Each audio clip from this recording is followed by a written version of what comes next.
Artichokes Hello. are a vegetable. You what? Sorry. You're Verbal stimming. you're a vegetable. You're a vegetable! You're a rutabaga! Because you can be so rude sometimes. Welcome. Hello and welcome back to the Idiot Book Nook. My name is Blazewing. My pronouns are she, her, and they, them. I am the reading dragon. My pronouns are she, her. I'm Lady Punnet, and today they are she, her too. We have our disclaimer, as usual, at the beginning of each episode for this book series. We here at the Idiot Book Nook do not support the actions, views, or opinions of J.K. Rowling. We are simply Harry Potter fans who grew up with the books during important times in our lives. For us, Hogwarts is and will most likely continue to be home. We do not condone the racist, transphobic, or anti-Semitic imagery that is depicted within the pages of these books. It should also be noted that this podcast does include spoilers, so if you haven't yet read the books, you may want to consider revisiting us when you've had the chance to catch up, unless you don't care about the spoilers, in which case, welcome to the party. Me. For those of you that are listening to the for those of you that are on Twitch, I'm going to be posting our socials in the chat. For those of you that are listening to our podcast episodes, if you would like to catch up with us on social media, you can find Lady Punnet on TikTok at paulina.avalon. You can find myself, Blazewing, on Linktree at linktr.ee/blazewing2010. You can find The Reading Dragon on Linktree at linktr.ee/thereadingdragon. You can find our podcast feed itself, and you can a place to leave us voice messages if you want, which we can then put into a viewer or listener mailbag episode and basically have real life discussions with you at anchor.fm/idiot-book-nook. And if you want to check out our website, you can do so at idiotbooknook.wordpress.com. We're going to be setting up a resources section there for interesting little tidbits or fan fiction or extra lore and knowledge about the books that we're going through. And we also have an Instagram. You can find us on Instagram at Idiot Book Nook, where we're going to be highlighting our favorite quotes, and we're going to be kind of putting up when our podcast episodes are released, so you can go check us out there. Yee. And for those of you watching on TikTok, you know where to click to find the stuff you need. That being said, welcome to episode 13 of Harry Potter and the Sorcerer/Philosopher's Stone. Narrator, please take it away. Yes, due to technical difficulties, the audio quality may be reduced. All right, so go ahead. Start with chapter 13. Okay. Do you want me to do the intro for it as well, just in case? Yeah, you might as well just do your whole spiel with chapter 13. The only thing we're not doing is introducing the podcast episode. Yeah. Harry Potter and the Philosopher's or Sorcerer's Stone, narrated by the Reading Dragon, Blazewing 2010, and Lady Punnet. Chapter 13. Nicholas Flamel. Dumbledore had convinced Harry not to go looking for the Mirror of Erised again, and for the rest of the Christmas holidays, the invisibility cloak stayed folded at the bottom of his trunk. Harry wished he could forget what he'd seen in the mirror as easily, but he couldn't. He started having nightmares. Over and over again, he dreamed about his parents disappearing in a flash of green light, while a high voice cackled with laughter. You see, Dumbledore was right. That mirror could drive you mad, said Ron when Harry told him about these dreams. Hermione, who came back the day before term started, took a different view of things. She was torn between the horror at the idea of Harry being out of bed roaming the school 3 nights in a row. If Filch had caught you. And disappointment that he hadn't at least found out who Nicholas Flamel was.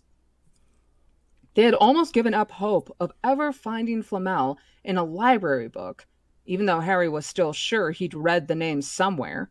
Once term had started, they were back to skimming through books for 10 minutes during their breaks. Harry had even less time than the other two, because Quidditch practice had started again. Wood was working the team harder than ever. Even the endless rain that had replaced the snow couldn't dampen his spirits. The Weasleys complained that Wood was becoming a fanatic, but Harry was on Wood's side. If they won their next match against Hufflepuff, they would overtake Slytherin in the House Championship for the first time in 7 years.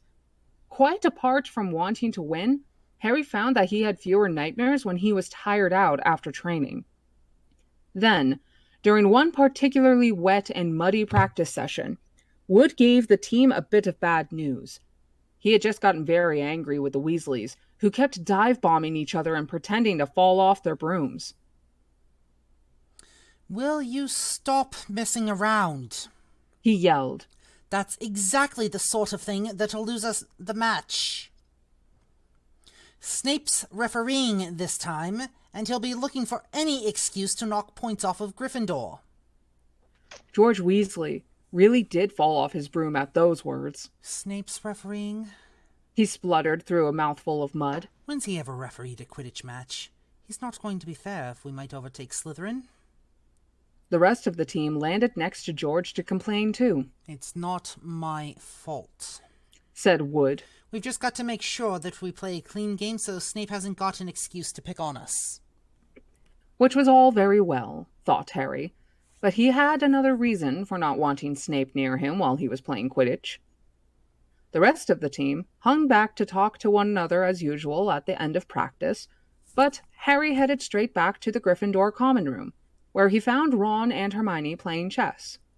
Chess was the only thing Hermione ever lost at, something Harry and Ron thought was very good for her. Don't talk to me for a moment, said Ron when Harry sat down next to him. I need to He caught sight of Harry's face. What's the matter with you? You look terrible. Speaking quietly so that no one else could hear, Harry told the other two about Snape's sudden, sinister desire to be a Quidditch referee. Don't play, said Hermione at once. Say you're ill, said Ron. Pretend to break your leg, Hermione suggested. Really break your leg, said Ron. I can't, said Harry.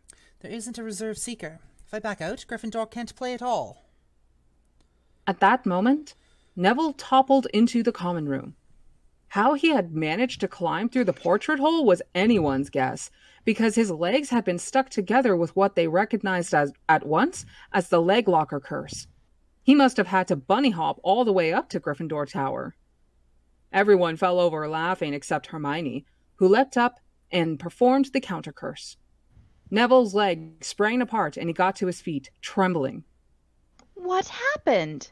Hermione asked him, leading him over to sit with Harry and Ron. Malfoy? said Neville shakily. I met him outside the library. He said he'd been looking for someone to practice that on. Go to Professor McGonagall, Hermione urged Neville. Report him. Neville shook his head. I don't want any more trouble, he mumbled. You've got to stand up to him, Neville, said Ron. He's used to walking all over people, but that's no reason to lie down in front of him and make it easier. There's no need to tell me I'm not brave enough to be in Gryffindor. Malfoy's already done that. Neville choked out. Harry felt in the pocket of his robes and pulled out a chocolate frog, the very last one from the box Hermione had given him for Christmas. He gave it to Neville, who looked as though he might cry. You're worth 12 of Malfoy, Harry said. The Sorting Hat chose you for Gryffindor, didn't it? And where's Malfoy, in stinking Slytherin? Neville's lips twitched in a weak smile as he unwrapped the frog. Thanks, Harry. I think I'll go to bed. Do you want the card? You collect them, don't you? As Neville walked away, Harry looked at the famous wizard card. Dumbledore again, he said. He was the first one I ever... He gasped. He stared at the back of the card. Then he looked up at Ron and Hermione. I found him, he whispered. I found Flamel. I told you I'd read the name somewhere before. I read it on the train coming here. Listen to this. Dumbledore is particularly famous for his defeat of the dark wizard Grindelwald in 1945, for the discovery of the 12 uses of dragon's blood, and his work on alchemy with his partner Nicholas Flamel. Hermione jumped to her feet. She hadn't looked so excited since they'd gotten back the marks for their very first piece of homework. Stay there, She said, and she sprinted up the stairs to the girls' dormitories. Harry and Ron barely had time to exchange mystified looks before she was dashing back, an enormous old book in her arms. I never thought to look in here. She whispered excitedly. I got this out of the library weeks ago for a bit of light reading. Light? Said Ron, but Hermione told him to be quiet until she'd looked something up, and started flicking frantically through the pages, muttering to herself. At last, she found what she was looking for. I knew it! I knew it! Are we allowed to speak yet? Said Ron grumpily. Hermione ignored him. Nicholas Flamel She whispered dramatically. is the only known maker of the Sorcerer's Stone. This didn't have quite the effect she expected, The what? said Harry and Ron. Oh, honestly, don't you two read? Look, read that. There. She pushed the book toward them, and Harry and Ron read. The ancient study of alchemy is concerned with making the Philosopher's Stone, a legendary substance with astonishing powers. The stone will transform any metal into pure gold. It also produces the elixir of life, which will make the drinker immortal. There have been many reports of the Sorcerer's Stone over the centuries, but the only stone currently in existence belongs to Mr. Nicholas Flamel, the noted alchemist and opera lover. Mr. Flamel, who celebrated his 665th birthday last year, enjoys a quiet life in Devon with his wife, Perenelle, 658. See? Said Hermione, when Harry and Ron had finished. The dog must be guarding Flamel's Sorcerer's Stone. I bet he asked Dumbledore to keep it safe for him because of the friends, and he knew someone was after it. That's why he wanted the stone moved out of Gringotts. A stone that makes gold and stops you from ever dying, Said Harry. No wonder Snape's after it. Anyone would want it. And no wonder we can't find Flamel in the study of recent developments in wizardry. Said Ron. He's not exactly recent if he's 665, is he? The next morning, in defense against the dark arts, while copying down different ways of treating werewolf bites, Harry and Ron were still discussing what they'd do with the Sorcerer's Stone if they had one. It wasn't until Ron said he'd buy his own Quidditch team that Harry remembered about Snape and the coming match. I'm going to play. He told Ron and Hermione. If I don't, all Slytherins will think I'm just too scared to face Snape. I'll show them. It'll really wipe the smile off their faces if we win. Just so long as we're not wiping you off the field, Said Hermione.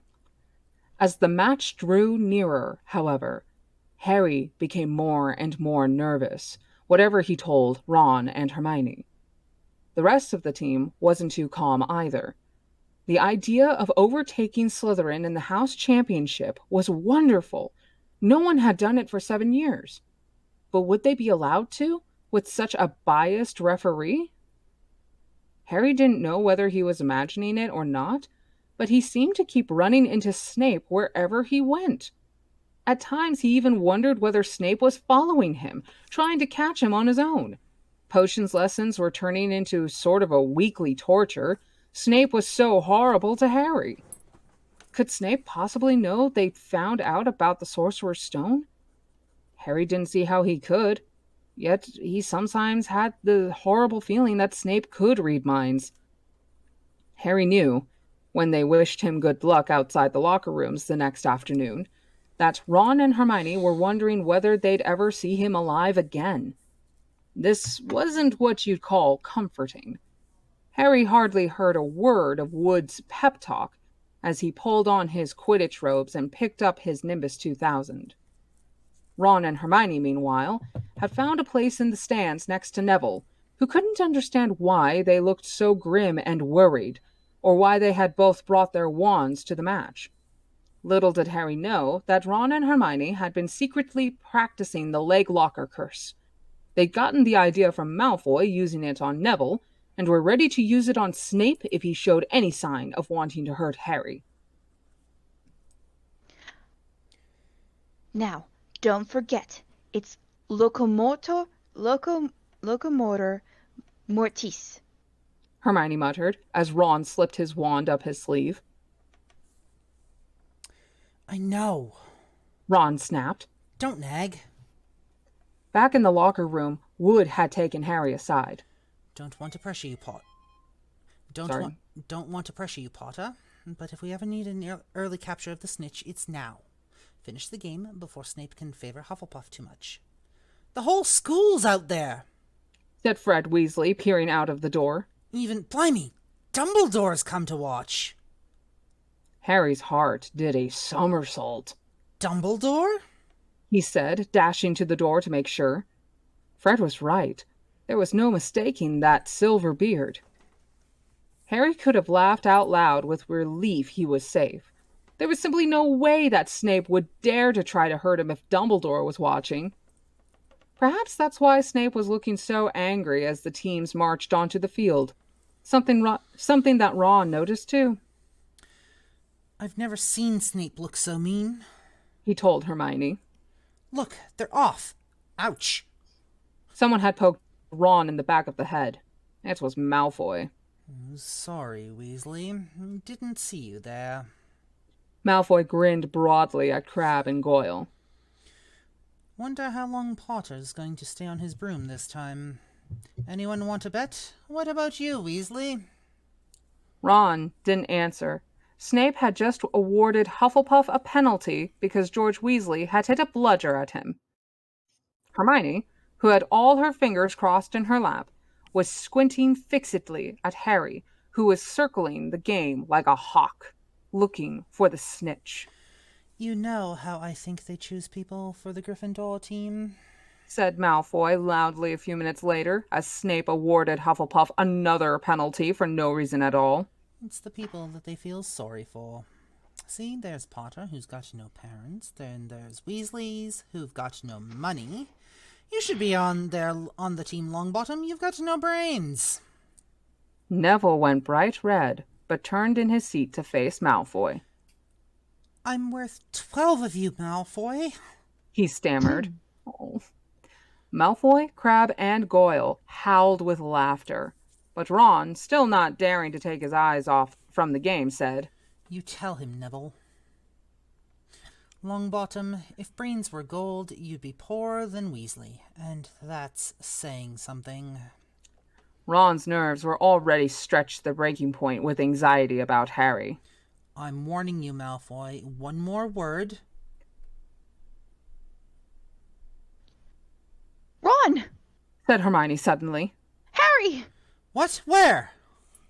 Harry had suddenly gone into a spectacular dive, which drew gasps and cheers from the crowd. Hermione stood up, her crossed fingers in her mouth, as Harry streaked toward the ground like a bullet. You're in luck, Weasley. Potter's obviously spotted some money on the ground, said Malfoy. Ron snapped. Before Malfoy knew what was happening, Ron was on top of him, wrestling him to the ground. Neville hesitated, then clambered over the back of his seat to help. Come on, Harry! Hermione screamed, leaping onto her seat to watch as Harry sped straight at Snape. She didn't even notice Malfoy and Ron rolling around under her seat, or the scuffles and yelps coming from the whirl of fists that was Neville, Crabbe, and Goyle. Up in the air, Snape turned on his broomstick just in time to see something scarlet shoot past him, missing him by inches. The next second, Harry had pulled out of the dive, his arm raised in triumph, the snitch clasped in his hand. The stands erupted. It had to be a record. No one could ever remember the snitch being caught so quickly.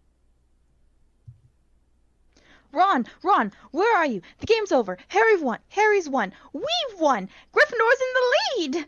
shrieked Hermione, dancing up and down on the seat and hugging Parvati Patil in the row in front. Harry jumped off his broom, a foot from the ground. He couldn't believe it. He'd done it. The game was over. It had barely lasted 5 minutes.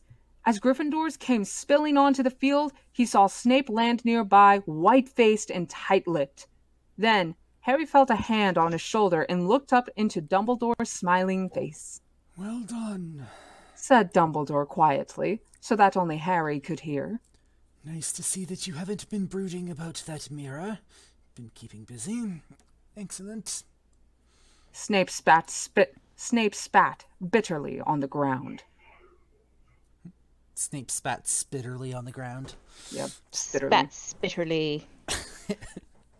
Harry left the locker room alone some time later to take his Nimbus 2000 back to the broom shed.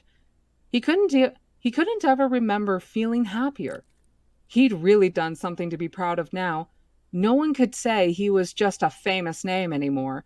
The evening air had never smelled so sweet. He walked over the damp grass, reliving the last hour in his head, which was a happy blur. Gryffindors running to lift him onto their shoulders, Ron and Hermione in the distance jumping up and down, Ron cheering through a heavy nosebleed. Harry had reached the shed. He leaned against the wooden door and looked up at Hogwarts, with its windows glowing red in the setting sun. Gryffindor in the lead. He'd done it. He'd shown Snape. And, speaking of Snape, a hooded figure came swiftly down the front steps of the castle, clearly not wanting to be seen. It walked as fast as possible toward the Forbidden Forest. Harry's victory faded from his mind as he watched. He recognized the figure's prowling walk. Snape, sneaking into the forest while everyone else was at dinner. What was going on? Harry jumped back on his Nimbus 2000 and took off. Gliding silently over the castle, he saw Snape enter the forest at a run. He followed. The trees were so thick he couldn't see where Snape had gone. He flew in circles, lower and lower, brushing the top branches of trees until he heard voices. He glided toward them and landed noiselessly in a towering beech tree.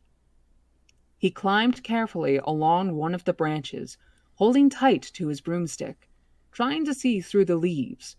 Below, in a shadowy clearing, stood Snape. But he wasn't alone. Quirrell was there too.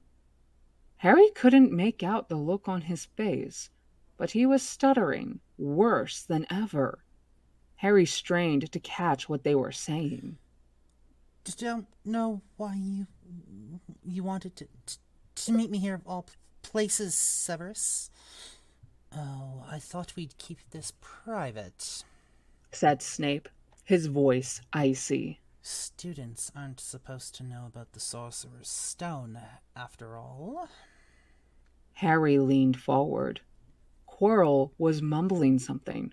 Snape interrupted him. Have you found out how to get past the Beast of Hagrid's yet?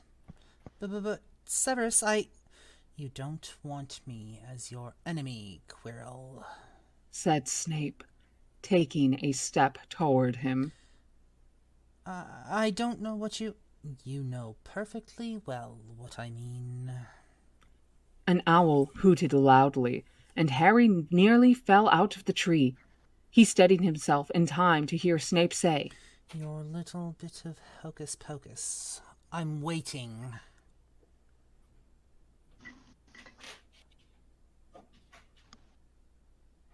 It's still you. Yeah, 1 second. But I don't.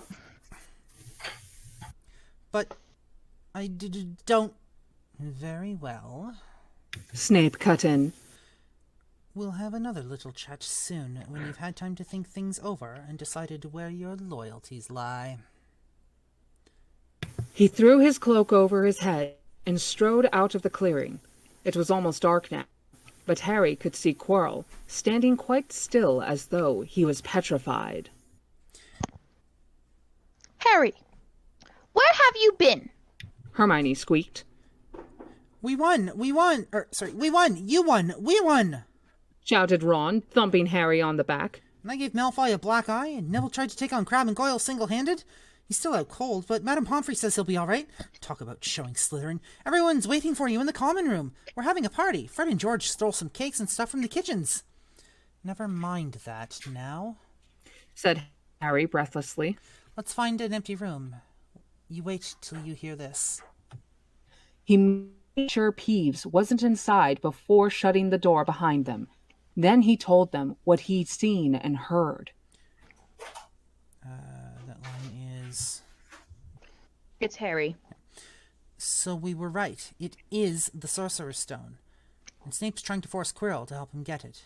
He asked if he knew how to get past Fluffy, and he said something about Quirrell's hocus pocus. I reckon there are other things guarding the stone apart from Fluffy. Loads of enchantments, probably. And Quirrell would have done some anti-dark arts spell that Snape needs to break through. You mean the stone's only safe as long as Quirrell sends up to Snape? Said Hermione in alarm. It'll be gone by next Tuesday, said Ron. And thus ends Chapter 13. So, there's a couple of points that were actually brought up by Bliss, believe it or not, while we were talking things through. Mm-hmm. Sorry, one moment, please.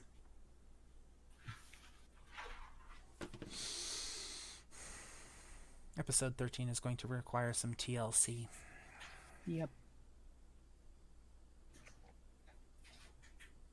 Oh, is it me? Yep. So we have a couple of points that were brought up by Bliss with this chapter. She was interested to note that there are actually different ways of treating werewolf fights, which comes in extremely fascinating when you take into account the Hogwarts Professor's tag on TikTok and some of the storylines that we've got going. And Bliss also mentioned foreshadowing. Snape can actually read minds. He is a Legilimens. He is the one who, was it book 5 or book 6, teaches Harry to, or tries to teach Harry to, he tries to teach Harry Occlumens. It was book 6, I believe. Yeah, Half-Blood Prince. Come here, you. I didn't actually have any overly large notes for this chapter, believe it or not. I had a few. Okay, go for it. We'll talk about them. So, my first one was the fact that, yes, there was something about werewolf fights. I actually wrote that down the first time we tried reading through. The next was, why are there so few girls in the books? Yeah, this is something that's actually bugged me from chapter 1, pretty much. Right? There are very few girl voices to do.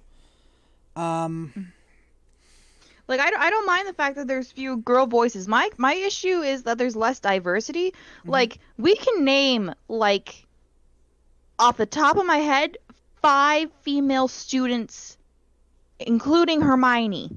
Yep. Yeah, it's... And it's less than that of those who have actually had speaking roles. Now, is that just in the first book or throughout the entire series? And that's something I want to check. That's something I kind of want to keep in mind and keep kind of at the... That's something I want to just make a note of, is that as we're going through these 7 books, compare the diversity in speaking roles of each book, male versus female for each book. And I can tell you right now, with this book, I've done a hell of a lot more talking than you have. There have been some chapters where I haven't said a word. Yep. Yeah. That's... Yeah. Hell, not to even mention some of the female characters that we do come across in the story don't even come out along until later books. Yeah, and... I don't know how to phrase this without... What I'm about to say is probably going to sound extremely cold and harsh and could be seen in a fairly negative light. For somebody who has claimed that, well, she's not against trans people, but she is speaking up for all women instead, or she is speaking up for the safety of women in sex-segregated spaces. She doesn't really seem to have given a shit about the diversity and equality within the books themselves. Nope. Specifically between the male and female sexes. Yep. Which leads me to believe that it's based more in a patriarchal construction of storytelling, and it was more just a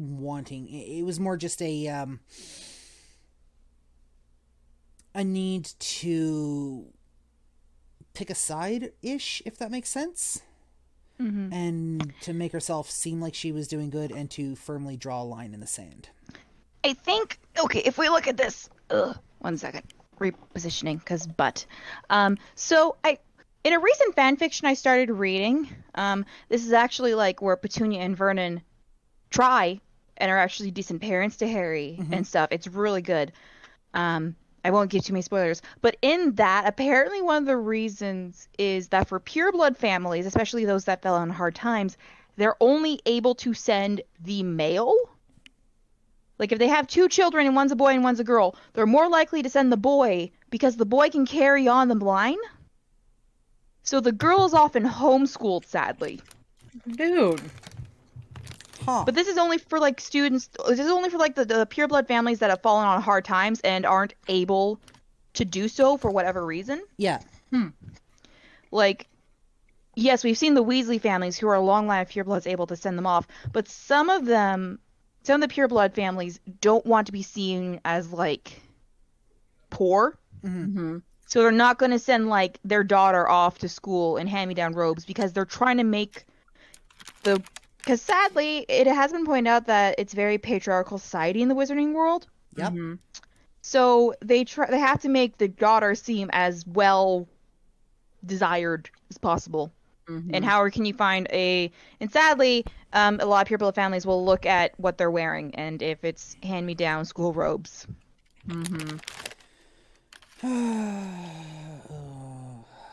That just opened a can of worms.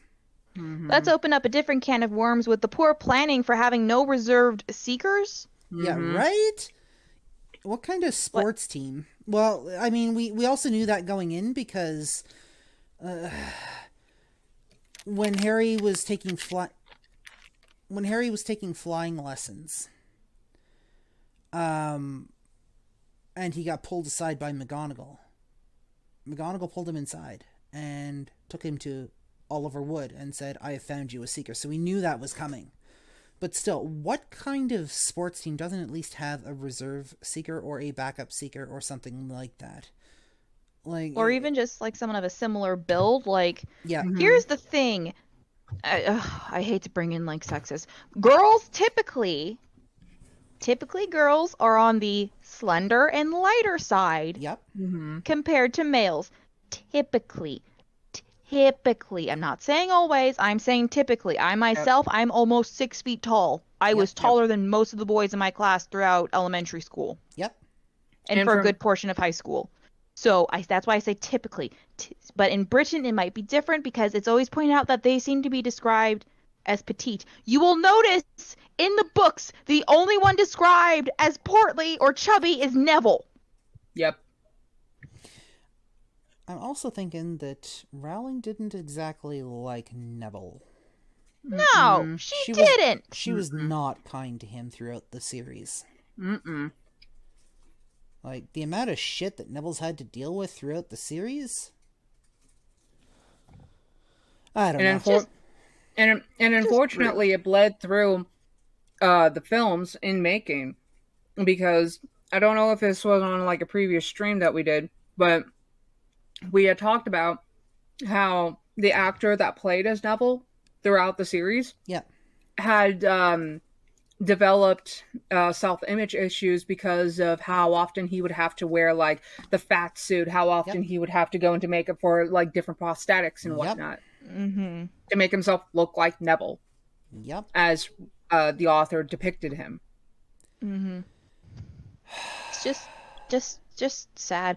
I do like the fact though that in the book at least it stated, and Ron kind of commented on that and how Neville tried to take on Crabbe and Goyle all by himself. And I mean, Mhm. hey, that is brave because Crabbe and Goyle are often described as these beefy, Mhm. and Neville tried to take him on by himself. So good on Neville. Mhm. Crittershy says she had no problem giving negative descriptions of the Slytherin girls. Millicent Bulstrode is a prime example. Mhm. Oh, that's true. Yep. Was that book 5? I don't remember. She also has no problem of making obviously feminine characters seem like the devil. Yeah. An example, Fleur in book Mhm. 4, Yep. Mhm. Yeah. Even which though Fleur is like one of the sweetest characters in the series. Yep. she is the sweetest. Yep. And all of a sudden all the girls hate her simply because the boys find her attractive. I would like to think that some of that was just like gender envy. Mhm. That can also be blamed in part on her Vila blood. Yeah, I know. I know. And that's something else. It's just the girls should not be fighting other girls for the attention of boys. Correct. So I'm gonna step outside the bounds here as the trans person on this podcast, and I'm going to draw a bit from my experiences on this. Give me one quick sec here. When? Listen here, you. So I'm gonna draw on my experiences. So transition for me was not easy. I had to learn a lot of hard lessons. And one of the things that I had to learn, like I had to tear myself down and build myself back up completely from scratch. Down to the very essence of who I was. I had to take myself apart and then build myself up piece by piece. And one of the things that I had to learn was, on top of mannerisms, was attitudes. One of the lessons that I learned, or rather that I taught myself, was that not to embrace the gender binary, because we all know the gender binary is problematic itself. But if you are a cisgender woman, or you identify as a woman, the purpose of a woman, the goal of a woman, the job of a woman is not to tear down the other women around you. That is not the mark of a strong woman. It does not show anything about you in a good light. The job and purpose of a woman and how you show that you are a strong woman is when you help build other women around you up. You help them better themselves, you help them to grow, and you embrace that nurturing aspect. That is kind of a societal thing that has been a thing with society for as long as we've been around, but it's one of those things that I had to come to terms with. It's especially important when it comes to women of generations previous to, like, say, ours, especially now, how even women of our generation, how important it is for us who even identify as male have to utilize the more positive mindset that you were just describing for the next generations to come, because unfortunately we have gone through a lot of generations of toxic behaviors because of things like propaganda, tabloids, social media, even with just within the last 20 years on the social media aspect. But before that, tabloids and propaganda, and just other things that could really negatively affect how society views women, and how it can bleed through to how women can even view each other. Yeah. I would like to point out, like, especially like the late 90s, early 2000s, almost every single teen show, especially on Disney, it was always about like these two girls who had to be so catty with each other, and it was usually over a boy. I think a good example of that was like the Lizzie McGuire series or Kim Possible. Like with Kim Possible, to my knowledge, she didn't get like a female friend until like a later season, and all the Mm-hmm. girls on her team were not exactly her friends, but they were like cordial except for one, and it was always the one that she always butted heads with. I Yep. don't recall throughout most of the 90s and most of like the early 2000s seeing like a group of girls just getting along. It was always like, oh no, there always has to be some trauma, like some drama, and they have to fight over the same boy. And I'm looking back at them now, I'm like, the boys weren't even that good. A lot of them were nitwits. Nitwits or dummies or like And air that, wind between ears. yep. And that's just the nice way of putting things. What I'm trying to get at is that the spirit of that energy is a nurturing aspect. It is not destructive. It's supposed to be, you're supposed to help people grow and to develop into who they need to be, and you're supposed to help strengthen them, not tear them down. Unless you're trying to stop someone from hurting others, like how Correct. how like a mom would protect her younglings. Correct. But that's a different facet of that. That's not so much the nurturing, that's the protective streak. That is why when it comes to my friends, I am extremely protective of them. There are some things that I have had to learn that most people don't have to learn in their lifetime. Hufflepuff AU Bitterwoo. I would want, like in the fourth book, just like a scene of like Fleur with a bunch of girls from different houses and they're going over makeup tips or they're talking about like Quidditch or something like that, and just no talk about boys. Pass that test that has to be passed for the film industry. Yep. I agree. Yeah. On a separate note, I would like to point out though that Hermione was comfortable enough hugging Parvati? Parvati Patil, yeah. Parvati Patil. So I like to think that she and her are friends. Like, yes, Ron and Harry are like her best friends, but like the girl she shares a dorm with, they were off to a rocky start, but since Hermione's like cooled down a bit, they're like, oh yeah, we're thick as thieves. We're gonna talk about stuff. We're gonna talk about school, but do you have like other interests? And she learns about other interests from Parvati and from Lavender, and just like hangs out with the girls every once in a while, and just because sometimes you can be best friends with boys all you like, but sometimes you just need to hang out. Yep. You need girl time, or you need like time outside of boys. Yep. Tyrion Phoenix says, I always witnessed girl feuds and stuff. Every day. Seemed like every girl in my school had some hate thing going on with at least one other girl. Of course, I've spent my last 30 years from the male perspective, so my experience is just observational. That, however, doesn't make your experience any less valid.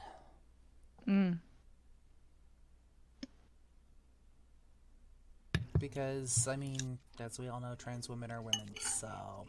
Yep. Just because you're having kind of what you would consider an outsider experience, or an outsider perspective, doesn't make it any less valid. Yep. Do we have anything else? Sorry, go ahead. Well, one thing I would like to see is, like... Harry is in a bubble. He doesn't go out of the bubble. He hangs out with Ron. He hangs out with Hermione. He doesn't... Sometimes Neville's allowed in the bubble, but not always. Sometimes the Weasley family is allowed in the bubble, but not always. Harry doesn't have any friends outside of Ron and Hermione. That's fine. Sometimes you don't need that. But we never see him try. That is true. Yep. We never see him try, and yeah, he has that whole problem with the fact that people probably aren't going to approach him during his first year because he's the boy who lived. But I would like to imagine that maybe by third year, when people realize, oh, wait a second, yeah, Harry's fine. There's nothing, he just wants to be a dude, that people would try and, like, befriend him more. Or they would see, oh, Harry can't go to Hogsmeade this year. That's sad. Listen, Harry, do you want to just... We've gone every other time. Do you want us to hang out with you at like the school and we can like check it out and go exploring or something? Or Harry, do you want to like come join our study group or something? But no, we never see that. I want to see Harry try and be friends with other people, because if he's supposed to be a parallel to Voldemort never went outside his house. There is one person actually that I'm gonna just pull back there for a moment and step in, because I think there's one person that no matter what's going on, he's always, at least when they showed up in the books, he has been willing to entertain, he has been willing to listen to, even if he didn't always like it. And yeah, Ron and Hermione were his best friends, but there was one other person who he didn't push away. He usually always not happy to be in the company of, but more embraced being in the company of. Fred? Or Hagrid. Nope. Hagrid? Luna. Yeah. Right, yes, that's true. I forgot about Luna for a second. Because we've been so focused on the first book. He always embraced Luna being around, whether or not he was pleased with her being around. He never pushed her away. And to some degree, if she gave advice, he took it. Yep. That is true. And the one time he did try to build a relationship with anyone outside of that inner circle was with Cho Chang. Yep. But we all know how that turned out. Yep. Another thing that I was thinking of when Lady Punit, you were explaining the whole people trying to like friend him or him trying to friend others. There's also that aspect of the possibility that a lot of the students probably feared being around him, because ever since he came to Hogwarts, lots of bullshit was starting to happen around him and the other two. Yeah. That reminds me of something. Okay, I read this Tumblr post about this girl who had her whole life planned out. She had plans. She was going to become the youngest minister in office at like age 25. And she had her whole map planned out. She was sorted into Gryffindor. She, however, had the misfortune of the draw of being in the same year as Harry. And so it was always, this is Potter's fault. And then it was like all these little conveniences that kept happening to her that kept making her plans go back. And then in the final battle scene, they've never spoken to each other. She runs up to him and says, Potter, I swear to God, if this somehow ends up in my death, I will haunt you until the day that you die, and I will make your life a living hell if I do not become the minister by age 35. Do you understand me? And Harry is so confused. Harry's never spoken to this girl before. He knew that she was in her year, and he's just like, okay. And then she becomes minister by 36. And she's just like a line of swearing, and it was hilarious, and I loved it. And honestly, I would love to see like a fan fiction or a book series based on someone's like outside perspective, like the twins, or even just like maybe Cedric or something like that. Hell, even from Ron and Hermione's perspectives. Yeah. This is the year my friend almost got eaten by a snake. This is the year my friend's godfather came back and we thought he tried to kill him. This is the year my friend put his name in the goblet of fire. Spoiler alert, he didn't. This is the year we all almost die because of our new Defense Against the Dark Arts teacher who looks like a toad in pink. Yep. 1 second. But yeah, I appreciate Luna. I would have liked it. And honestly, I just want people to stop shitting on Slytherin. I would want someone to just like sit down, everybody, like, listen, I know you don't like Slytherin. That is fine. They are also 11 years old. Who boos at 11-year-olds? Nasty people. See, if I was a professor, I would say whoever boos at the sorting ceremony, I'm deducting 5 points.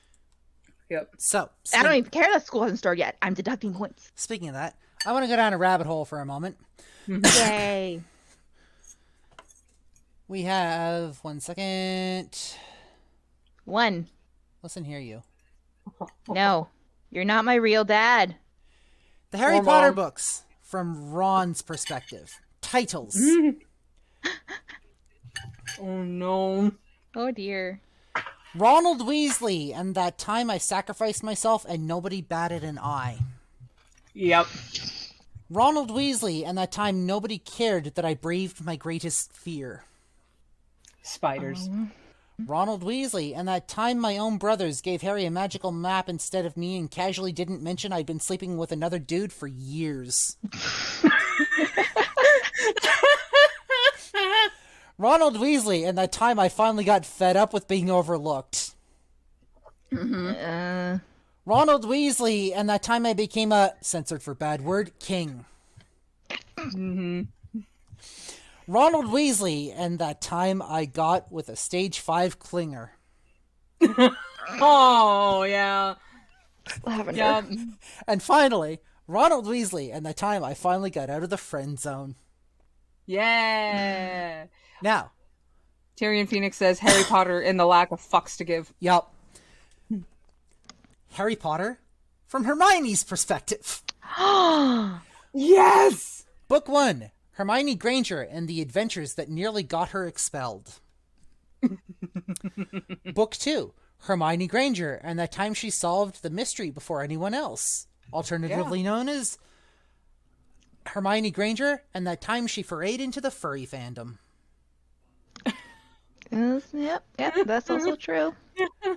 Book 3, Hermione Granger and the year she did literally everything. Yep. Yep, that is also true. Yep. Book 4, Hermione Granger and the time she impressed a professional Quidditch player.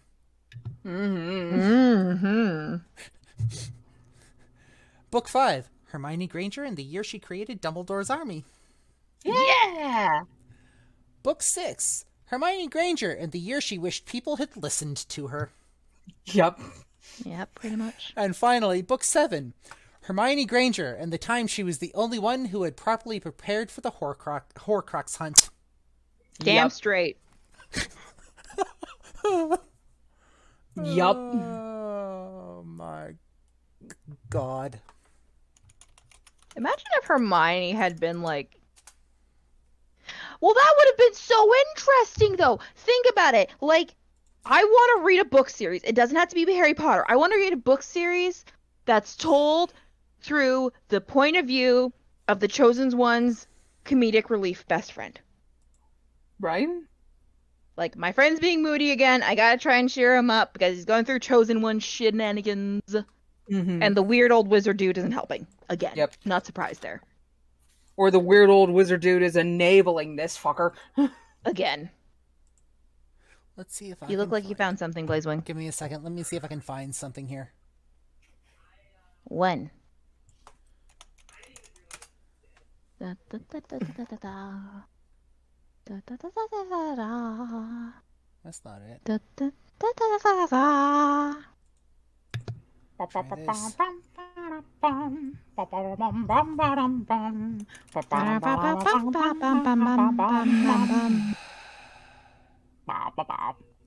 Okay. I have 2 more lists of titles to give you. Yes. Yep. The first one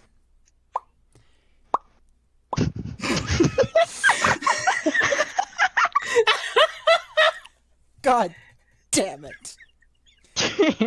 The first one is the Harry Potter series. We'll stop. We'll stop. The first list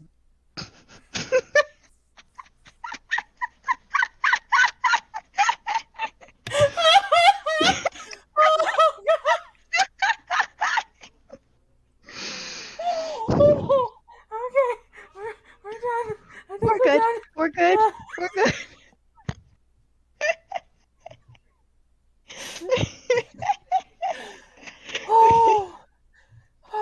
Breathe. Breathe, Paulina, breathe. Continue.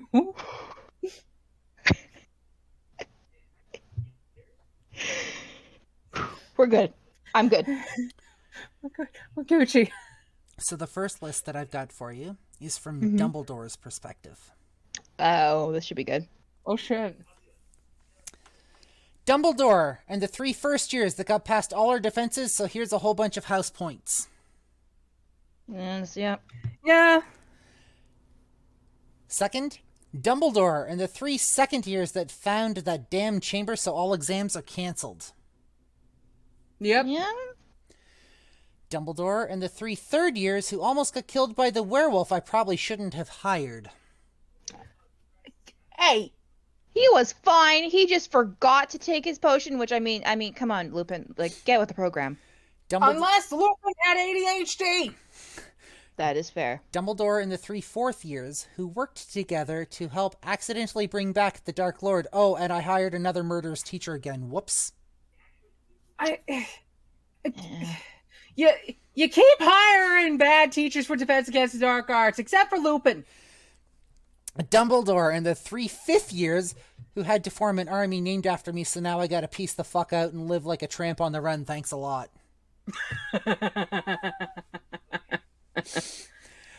Dumbledore and the 3 sixth years who finally have a fairly normal year and don't really get into much trouble, but I still get killed anyways, because of course. Yep. And the final one for the Dumbledore list. Dumbledore and the 3 seventh years who, well, I'm not sure, actually just sort of waiting around in this white train station. Oh, wait, what's that gross thing there? Is that Harry? Ugh, guess I better go have a chat.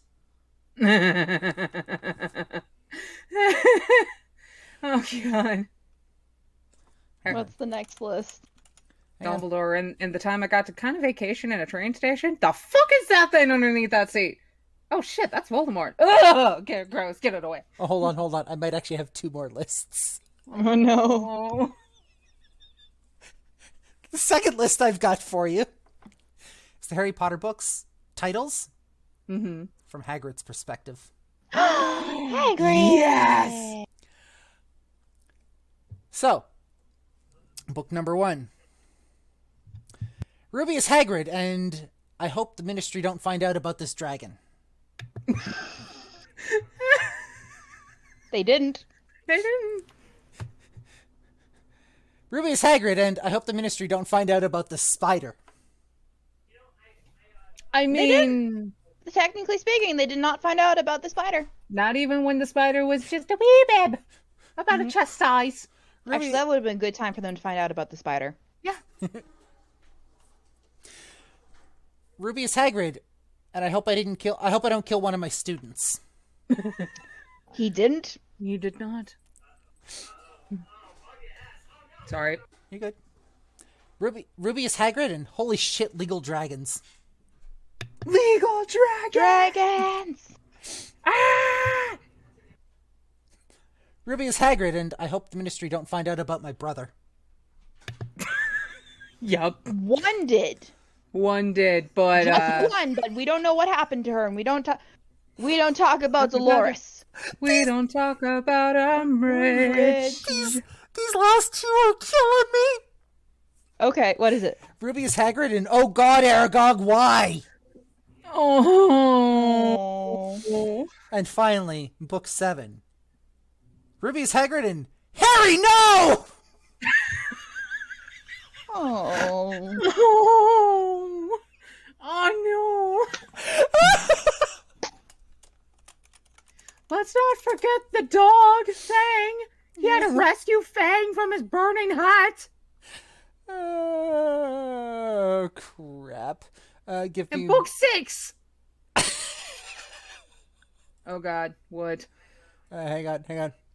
Did you find another list? Hold on, I don't know. Give me a sec. I gotta look. Watch it be from Dobby's perspective. You know what? I'm actually gonna go looking for that. Give me 1 second. Because these are fucking hilarious, man.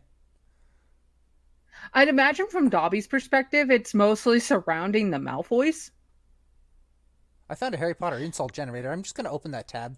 I once read a fan fiction where Dobby was originally the Potter's house elf, but because Harry Potter was killed, or the head of the Potter family was killed, Dobby had to be sold to the Malfoys, or the Malfoys somehow procured him. Procured. Or what was it? Oh, so Dobby's parents worked for the Potters, but then they had also been killed, so the Malfoys found him, and they brought in baby Dobby to be like a nanny for Draco. Huh. I think, if I remember correctly, in that fan fiction, Draco wasn't as much of a dick. Oh, I actually also read a fan...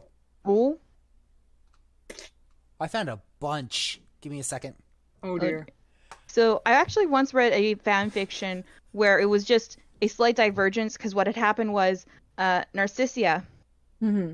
ran into her sister Andromeda Mm-hmm. shortly after she had Draco.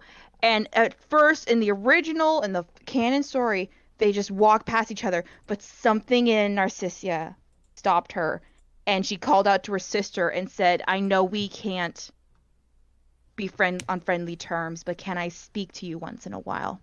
I think it's important that Draco knows his cousin. Oh. And from there, they would often meet up in secret, and she would bring Draco with him. And Draco got to meet Tonks, and Tonks, like, it would explain things to Draco, like in her kind of wacky way. But in the end, she's explained, like, yeah, I've met these cool people, and like, there's this guy. He's like a Muggle-born. He's really, really good at transfiguration. And Draco tries not to believe it, but then she's like, no, hun, you gotta understand. Some of the best classmates I have are like either half-bloods or Muggle-borns. It's insane. So I've actually And it got helps. Sorry, go ahead. It helps Draco not be as much of a dick. I've actually got a different take on Ron Weasley's books here. Oh, shit. Ron Weasley and the time I almost died playing giant wizard's chess. Mm-hmm. Ron Weasley and Harry, I'm not following the bloody spiders. Ron Weasley and bloody hell, Scabbers is a man? Ron Weasley and the time I wore lace. Yep. Ron Weasley and why is Mad Eye playing with bloody spiders? Ron Weasley and I can't believe I'm taking potions again. And Ron Weasley and the time I really didn't ask for your opinion, Harry. Next up, Lord Voldemort. Oh. Lord Voldemort and the year I spent on the back of a man's head. Yep. Lord Voldemort and the manipulation of a young girl with an evil diary. Creepy. Lord Voldemort. Bastard. Lord Voldemort and the magical gap year. Yeah. Oh, yeah. Yeah. Lord Voldemort and the tale of how he got his groove back. Mm. Lord Voldemort and the intrusion into a teenager's mind. That's just Also really creepy. creepy. It is creepy. Lord Voldemort and potentially problematic plan of sending someone to kill Albus Dumbledore. Yep. Lord Voldemort and the loss of all his treasured possessions. Yep. Next up, let's see here. Alternate titles for Prisoner of Azkaban. Remus Lupin in the year he spent way too much on chocolate. Alternate title for Goblet of Fire. Ludo Bagman and the gambling addiction. Yep. Animagi Bio Transformers. Scabbers is a Predacon. God damn it, Whisper. What's Whisper saying? Our Animagi Biotransformers. Scabbers is a Predacon. alternate title for the Goblet of Fire. Mad-Eye Moody and the Trunk of Solitude. Yep. Alternate title for Order of the Phoenix. Argus Filch and the Woman of His Dreams. I mean... Hermione Granger and Her First Year of Magic. Ginny Weasley and the Cursed Diary. The Daring Escape of Sirius Black. Mon Voyage de Sirens de Dragon d'Amour. Inside the Flames of the Phoenix. A tell-all from an anonymous participant. Becoming the Half-Blood Prince. The Fantastic Glow-Up of Neville Longbottom. Yep. Woot. Whoop, whoop. What do we got? Book 1, Harry Potter and the Fight with the DA Professor. Book 2, Ginny Weasley and the Mysterious Diary. Book 3, Peter Pettigrew and his last year as a pet rat. Yep. Book 4, Winky and the Descent into Addiction. Oh, that just... Memory unlocked! Memory fucking unlocked. Jesus Christ. Winky, no! Winky is a character we don't touch in the movies, so those of you that have only seen the movies, when we get around to book 4, just make sure you've got a box of Kleenexes for certain chapters. Yeah. Book 5, Creature and the Year They Wouldn't Leave His Poor Mistress Alone. Book 6, Cormac McLagan and the Year He Was Cheated Out of Gryffindor Keeper by that ginger loser. And Book 7, Harry Potter, The Year of Missed School. Yep. What Because else? they missed their entire 7th year. Ron Weasley and Ron Weasley and that time I sat with the famous Harry Potter in the train not knowing what the fuck I was getting myself into. Harry Potter and at the time I spontaneously stole my parents' flying car with Harry against all logic and reason and barfed slugs. Yep. Ron Weasley and the time I questioned everything because Pet Rat turned into a dumbass human who helped kill Harry's parents. Yep. Ron Weasley and the time I asked Lavender if I can look at Uranus too. Ron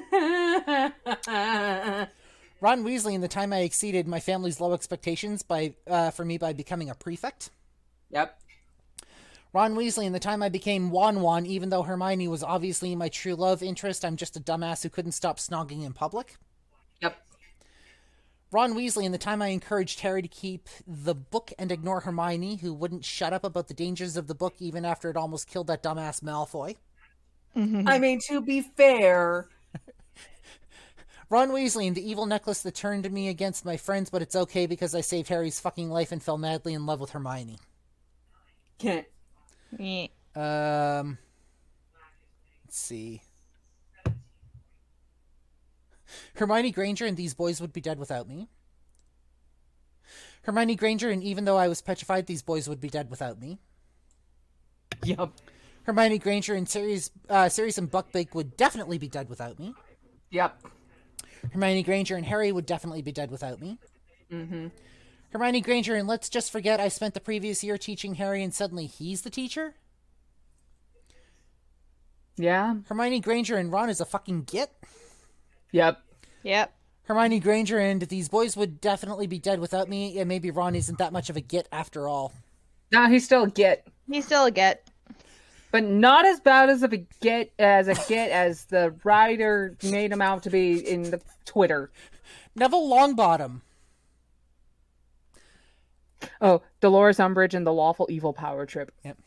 Neville Longbottom and the 10 points that helped Gryffindor win. Mm-hmm. Neville Longbottom and the fear of being petrified. Mm-hmm. Neville Longbottom and the missing passwords. Yep. Mm-hmm. Neville Longbottom and the herbology book. Ah. Neville Longbottom and the prisoner of Azkaban. This would be Bellatrix for him, by the way. Yep. Neville Longbottom and Dumbledore's army coin. And finally, Neville Longbottom slays. Yes, he does. And for my final list, I'm not going to go looking up anymore. Tom Riddle and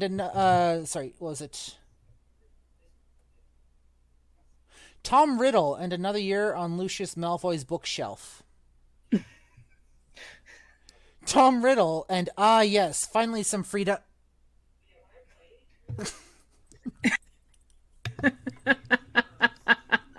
It's a very short series. Yep. Tom Riddle and Redacted. Oh. Tom Riddle and Redacted. Yep. Tom Riddle and Redacted. Mm-hmm. Tom Riddle and Redacted. And finally, the best book of them all, Tom Riddle and Redacted. Oh, God.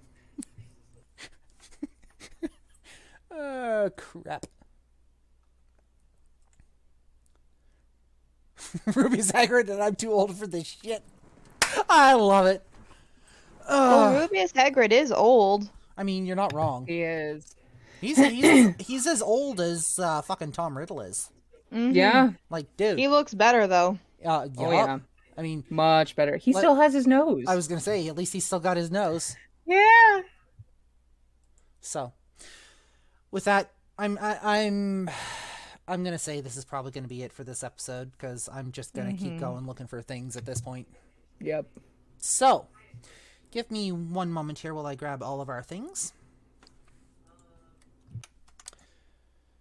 I'm going to go ahead and pop our stuff in the chat for those of you on Twitch. For those of you that are listening to the podcast, if you would like to get in touch with us, our socials, you can find Lady Punnet on TikTok under paulina.avalon. If you would like to find myself on TikTok, if you'd like to find if you would like to find my socials, you can do so at linktr.ee/blazewing2010. If you would like to find the Reading Dragon if you would like to find the Reading Dragon and her socials, you can do so at linktr.ee/thereadingdragon. If you would like to find our podcast feed itself and a possible place to leave us voice messages, so we could potentially do a mailbag session or viewer/listener feedback, you can do so at anchor.fm/idiot-book-nook. And if you would like to check out our website, where we're going to be having resources for all sorts of things and whatnot, and just kind of see what we're up to and get kind of the skinny on us, you can do so at idiotbooknook.wordpress.com, and our Instagram is basically idiotbooknook. We have the same icon in all places, so it's literally the three of us leaning up against a stack of books. That being said, I want to thank you guys for coming to, what is this, Chapter 13? Yeah, Chapter 13. And Episode 13 of the Idiot Book Nook, for those of you on the podcast. For those of you that have been hanging around on the Twitch with us all morning, thank you very much for your insights, your comments, your critiques, your corrections, and all of that. We appreciate you guys so much. This is going to be it for the day, so we are going to cut off here, and we are going to say our farewell until next week. Next week, we may be finishing off Harry Potter and the Sorcerer/Philosopher's Stone, for those of you on Twitch. And we are going to be for those of you that watch on Twitch, we are going to be alternating between book and visual... Nugget, no! Nugget, no! Between book and visual novel. And nuggets. Basically, when we're done Harry Potter, we're going to be moving into our next visual novel, so we've got stuff for the YouTube as well. Yep. But, for the Idiot Book Nook, I'm Blazewing. And I am the Reading Dragon. I'm Lady Punnet. Thank you very much for coming by. We appreciate you all. We love y'all faces, and we will see you next Wednesday. Bye. Bye.